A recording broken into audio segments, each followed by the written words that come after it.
Greeting everyone, I'm Kevin and happy 1st of Advent.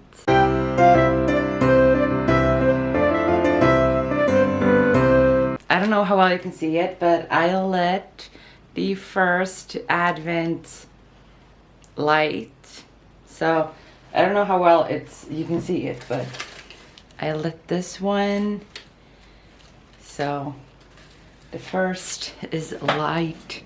It's actually Monday today, so yesterday was the 1st of Advent, but I have a stomach flu, so I did not have the best Sunday. But I'm feeling a little better today, still have like the same symptoms and all of that.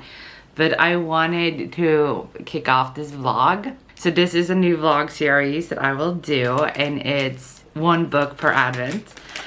So I am going to pick one book to read for the first week of every Advent. So the 1st of Advent was yesterday.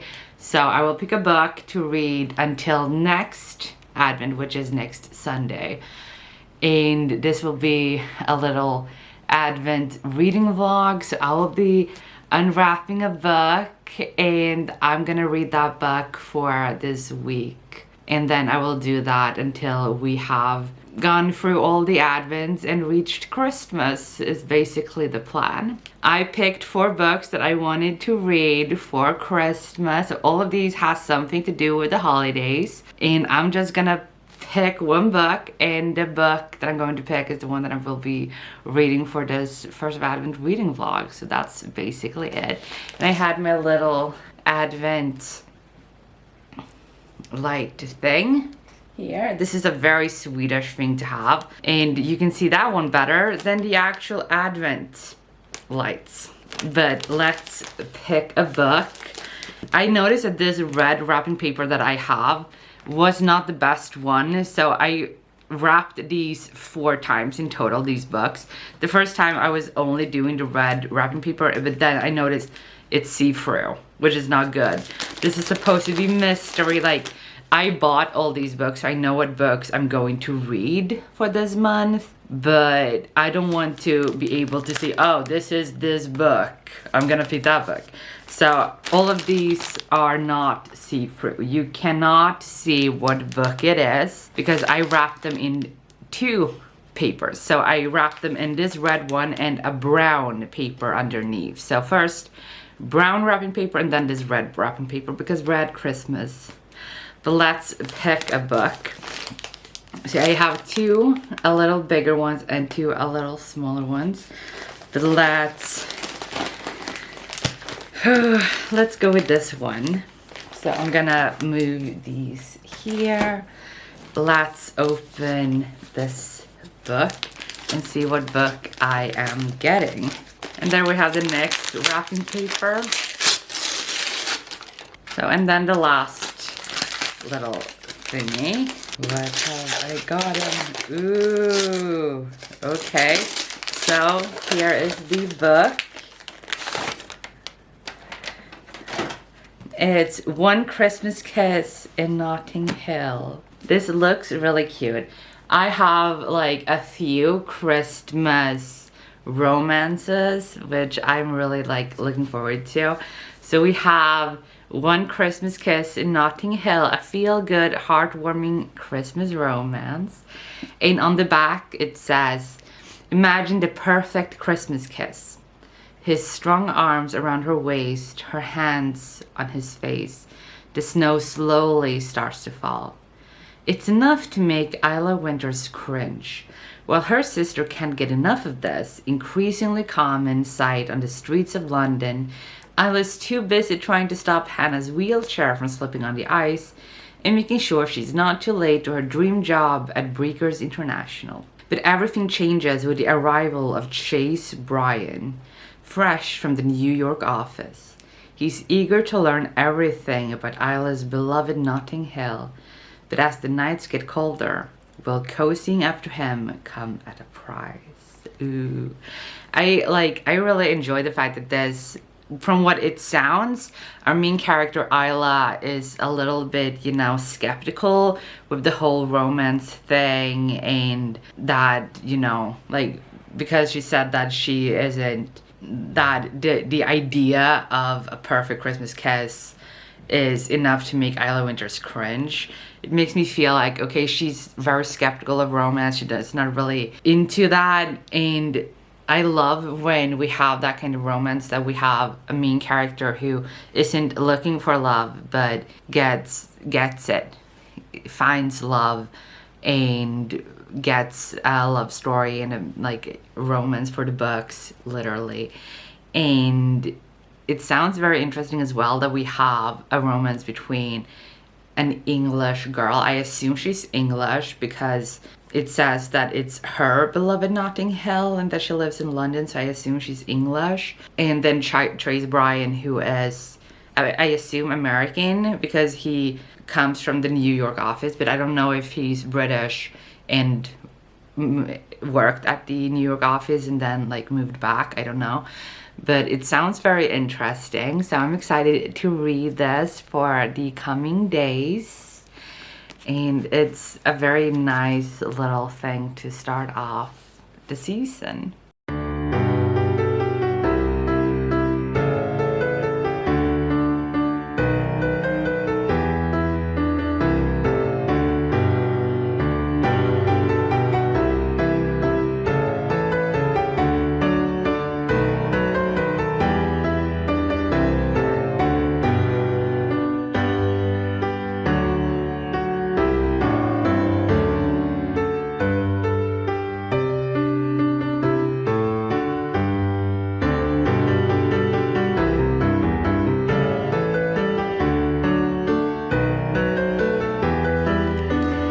Hi, it's Saturday, so it's the end of the week since last time I talked to you.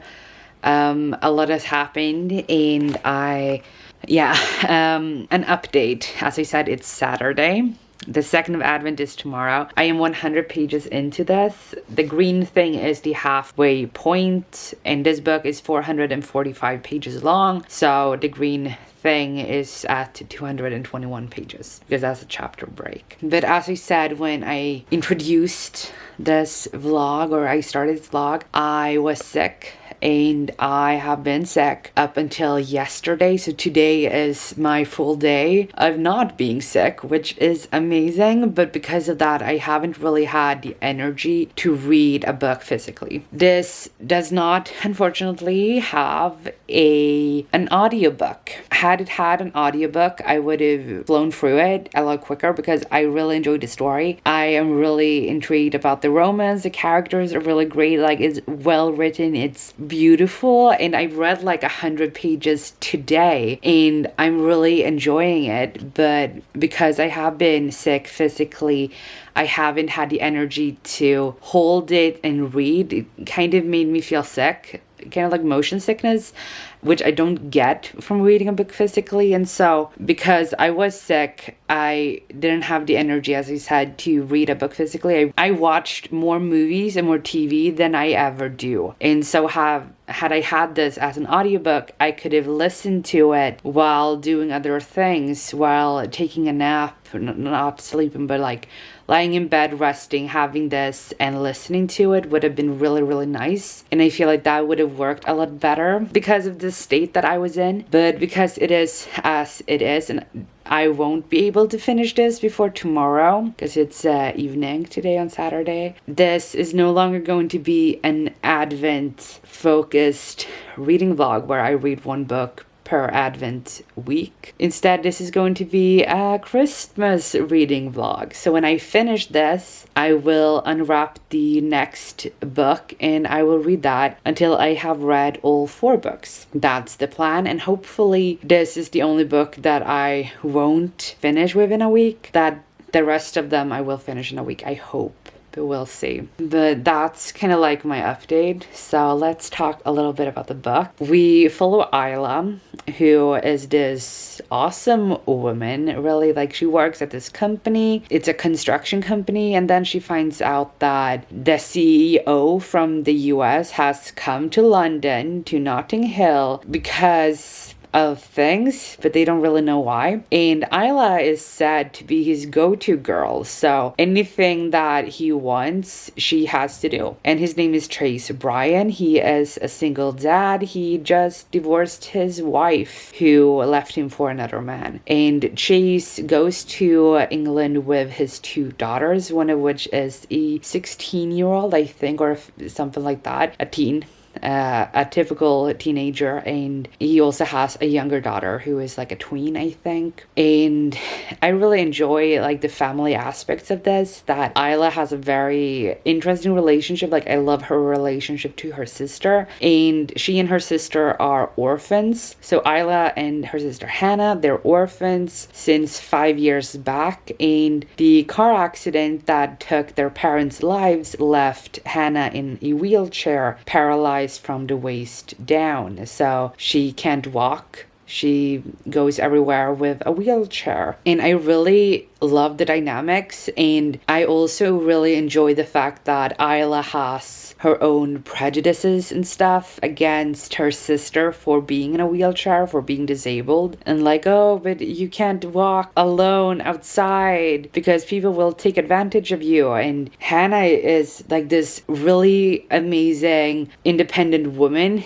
and she is strong-willed, and she's a really fun character to follow. She just happens to be in a wheelchair, and she says multiple times in the book that she doesn't mind crawling to places because she can't walk, and it's easier sometimes to just crawl on the floor rather than sit in a wheelchair. But the only person who is bothered by Hannah crawling is Isla, the sister, who, like, she feels, guilty because her sister can't walk, so she has to crawl on the floor. And I really enjoy that whole discussion about disability, and the other perspective, that Hannah doesn't feel sorry about what happened. She is completely, like, she has lived with that disability for several years. It's not news to her. She has learned to deal with it, to cope with it, and to live with it. And she is doing really, really well. And I really enjoy that with her. It's, in my opinion, it's good disability rap. And then we can talk about the relationship. This is a Christmas romance, and Chase Bryan is very American, and Isla is very English. I am neither of those things, so it's me basing that on my own stereotypes, but also on the stereotypes in the book, because they refer to the other as typically the other. So Isla is like, he's typically American, and Chase is like, she's typically British. So that's what I'm basing that on. But I really enjoy the way that they interact with each other, and they're such great characters. Like, I really enjoy reading this book, and I'm sad that I couldn't be able to finish it within the week, but I hope that it's fine that it's a bit longer instead, like one vlog for December basically. Yeah. Yeah, but that's my little update about this. I will get back to you when I come closer towards the end, when I've read more of it, and I'm looking forward to unwrapping the next book. But we won't do that until I finish this, but I will light the candle for you tomorrow, and I'm really, like, it's really strange that we already at the second Advent. It's really, really weird. But that's it for now.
Hi, happy 3rd of Advent. This is really weird because I have still not finished this book. I don't know if you can hear it on my voice, but I'm still sick. I'm just not sick the same way. Like the first week when like my first check-in, I had a stomach flu and it lasted for a week. Like I couldn't be back at work that entire week. So I was, for the first time, I was back at work this Monday, which was really fun. Like I love my job. I love seeing my students. I love talking to my colleagues. I just really enjoy going to work and being at work. So I really hate when I'm sick and I cannot go there. And on first day, I was really dizzy. Like it felt like the room was spinning and I felt like I was a second away from fainting. So I talked to the school nurse and she told me to go home and rest, and that it was not uncommon that after you went through something like the stomach flu that your body would be exhausted because of everything that the body went through. Hey, Athena. Like the body goes through a lot during a stomach flu. So she said that it's not weird that your body is exhausted. Like you were home 1 week being very sick, like a high fever and all of that, and then you go back to work full time, working 9 hours. It is technically 8 hours, but 9 hours with the lunch. So I am at the school for 9 hours a day, and it gets kind of a long day. And so like she said, it's not weird that your body is exhausted now. So I went home to rest, and I came back on Friday and I felt really good being back, and I was very happy, and I didn't really have that much issues. I felt a little bit in my throat, but that's it. And then I went home, and on yesterday, so Saturday, I felt my throat was so sore, and I took my temperature and it was 38 degrees, and I was like, no. Am I sick again? And yes, I was, and I still am. So I'm still going around 38 degrees of temperature Celsius, of course, and my throat is a lot worse today. Like it's so sore, like it feels like it's burning. Like we call it burning throat or throat burns. Halsbränna is what we call it in Swedish. So I have that. So I'm still sick, yay.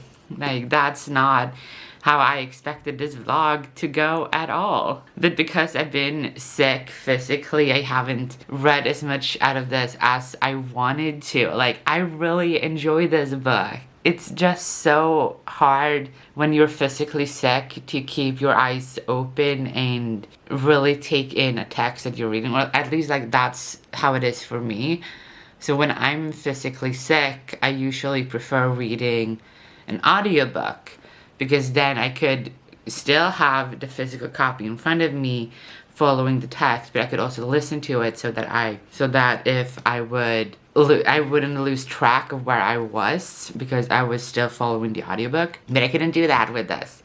So instead, I separated it into 50 pages. And I said, like, I'm gonna read 50 pages a day. I have to do that. And so I have read 50 pages a day for the past week. And that's, like, this is where I am today, and this is where I'm supposed to be at the end of the day. Like you can see with this one, I am only 150 pages. I only have 150 pages left, like exactly 150 pages left, which is 3 days to read if I'm reading 50 pages a day. So I am going to finish this the day after tomorrow, and I'm really enjoying it. Like I think this is really cute, and I really love the characters. Like Isla is so beautiful, and I love her sister so much. Like Hannah is the best. She is the girl that I talked about who is in a wheelchair due to a car accident. And I wish she has a book because I would love to read this kind of like a Christmas romance for her. I would love to read that. Like she's such a beautiful character that I would love to read her book. But I really like Isla and how she is, and the how much she loves Notting Hill and the area of Notting Hill that she and her sister lives. I just find that so beautiful. And the main conflict of this book just came to fruition. Like, it has been hinted at for the first half of the book that this thing was going to happen, and you kind of figured it out. And then the way that Isla found out about it was like, oh my god. She didn't find out about it in the best way. And it caused some issues between her and the guy Chase. And I'm really interested in seeing how are they going to fix this. Like, I can't tell you about it, even though it's a big part of the beginning of the book. It doesn't say anything on the back of the book. It's such a good book. I really enjoy this. It's one of the greatest Christmas romances that I've read. And I really love the characters. And it sucks that I can't read this at the pace that I'm used to reading physical books, as I am still going to read 50 pages of this. I didn't want to go into the third week of this vlog not having finished a single book. So I'm going to continue reading 50 pages of this a day, but I'm also going to unwrap the second book that I'm going to read. So here we have the 3 books. So we have 2 a little bigger and 1 a little smaller. I don't think I want to go with this because it's big. Like, I feel like this is almost as big as this. And I don't want to have 2 books the same size when I can't finish that book. So I'm gonna go with the tiniest book, which is this book. So let's see what I'm getting. This is like, I love doing this because last year, for my first ever video on BookTube, I unwrapped mystery books that I got from Etsy shops, and all were romance books. And it was kind of like my Christmas gift to myself. And I always buy myself Christmas gifts. I've done that since I was a child. Like, I can't remember a time when I didn't buy myself things for Christmas. Like, I used to buy things when I got home. I either wrapped them or I wrapped them at the store. Like, hey, can I get that wrapped, you know? And then on Christmas Eve, because we celebrate Christmas Eve over here, I would, after unwrapping the presents with like everyone having wrapped them, and when we were kind of getting ready for bed, I would go into my room, I would open the drawer where I always had the Christmas presents for myself, and I would sit on the floor or on my bed and open the presents that I gave myself. And I was always so happy with the presents that I gave myself. And that is a tradition that I have kept going for, what is it, 15 years now? I don't know. But I know that other people think it's like, why do you give yourself gifts for Christmas and your birthday? Like, why? But I've always done that. And it was kind of like, it started off because how else am I supposed to make sure that I get gifts that I actually want? Which sounds a little bit like sad, I guess. Or not sad, but picky. That, oh, I'm not gonna like the presents that other people give me, so I'm gonna get them myself. And I feel like doing this kind of thing, unwrapping books that I buy for this now Christmas vlog, it's a way for me to keep doing that tradition of giving myself Christmas gifts. And I really like, I've been open about this. I don't have a relationship to my parents. They broke up contact with me 2.5 years ago now. I made an entire video about it. That also kind of changed everything in my life. Like, of course, everything in my life changes. Like, everyone who's lost or went through a big trauma knows that changes everything. You are not the same person that you were before the trauma, before that big loss. I am not the same person that I was before and they broke off contact with me, like I am not the same person at all. I am extremely proud of who I am. I have a very happy life, but that is another thing that really affected me, and I'm happy that I had this tradition of giving myself gifts for big things like my birthday or Christmas, and that I had that long before my family left me, because after my parents broke out contact with me, my sisters didn't know how to keep in touch with me, so they didn't. And of course, my uncles and aunts and cousins chose, like, my aunts and uncles chose their siblings over their, you know, me. I don't know the word for what I am in English to them. And like, I get that. And so had I not had this tradition of giving myself gifts, it would have been such a weird thing to start, and it would only remind me that I don't have anyone else to give me gifts, so I have to do it myself. Like, you know, it wouldn't be that kind of thing. But because I have done that for 15 years, it's not weird, and it doesn't like remind me that I don't have parents or siblings to do it. But here we have the book, and it's Agatha Christie, Hercule Poirot's Christmas. I am so excited. I really want to get into murder mysteries. I am participating in the Agatha Christie read-along thing that Barb's book shop. I'm gonna link her Twitter down below, and it's this handle, and I'm gonna link it and the YouTube, the video where she announces this read-along, and it's one Agatha Christie book a month, which I am really excited for. I grew up, as a lot of Swedes, loving Agatha Christie, watching like her like the movies adaptations, specifically Ms. Marple and Poirot. Like, my family, me and my sister and my granny, we would sit every summer and watch Ms. Marple and Hercule Poirot, and loved that. Like, it was just such a huge bonding experience. And also like Midsummer Murders, of course, and Morse. We loved Morse as well. So I'm really happy to read this. And I also think it's kind of funny because my students, I have started in Swedish class that my students should start reading a book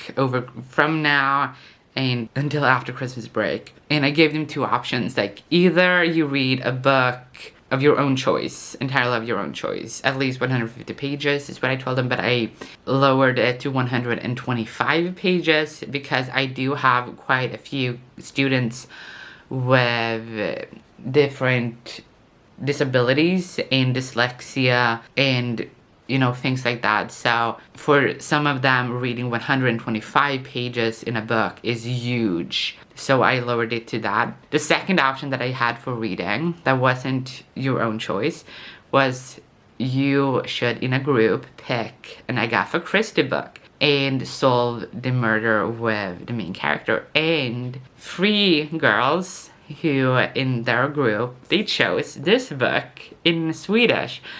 But I just thought that was really, really fun that they picked a book that I'm going to read this month as well. And that makes it kind of like very interesting for me to read this, and as I go through it, I'm going to see, I'm going to take notes as well to see who is it, who done it, you know.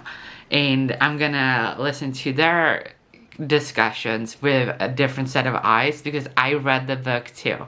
But I'm really, really excited to get to this now and read my first murder mystery. Since I was a child, I loved the Fantastic Five when I was younger, mainly because there was a girl called George, and I loved that. Like, that was such an aha moment for me. Like, a girl called George? Like, that was huge for me. That is literally the only thing I remember.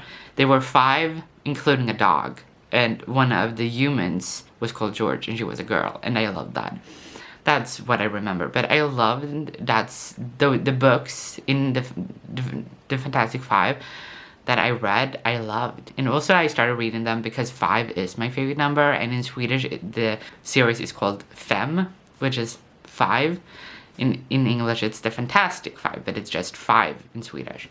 But I really enjoyed that. The books that I read, I enjoyed. I don't think I ever finished any of those books, but I enjoyed. The dog was lovely. I loved the dog. And there was a girl called George. That's all I remember. But this, I am really excited to start with. It's so fitting for Christmas. And I'm happy that I didn't just... I can't tell you what 4 books that I chose. I can't. But I know that I picked... I don't know how many Christmas romances that I picked. I remember that one, and I think there's one more, but I don't remember what the 4th book is. But I like that I mixed it up and did this as well. So that I have Christmas romances and other genres. But I'm really excited. I'm going to start reading this ASAP, and I'm going to tell you what I think later.